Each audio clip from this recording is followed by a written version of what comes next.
देशी बंदूकरे पीतवासन को मारिदेले। बहुचर्चित आईनजीवी पीतवास पंडा हत्या मामला रे आसी बड़ खुलासा।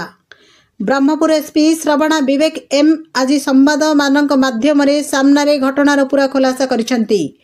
तदंतरु जना पड़ी जे पीतवास पंडा हत्या पाई सेप्टेम्बर मासरु योजना होइतिला। एही षडयंत्रर मूल चक्र नायक थिले पूर्वतन विधायक विक्रम पंडा और पिंटू दास। सेमाने मलय विषय और मदन दलई जरिया संपूर्ण योजना करथिले।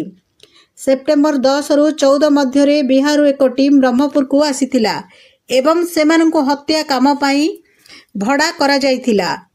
एही टीम देशी बंदूक द्वारा पीतवास पंडा को गुली रे मारी देइथिले। एसपी जणाइछन्ति जे मामला रे जड़ित समस्त को चिन्हट करा जायछि एवं आगामी दिन रे अधिक गिरफ हेबार संभावना रहिछि। Bureau report the public Odisha.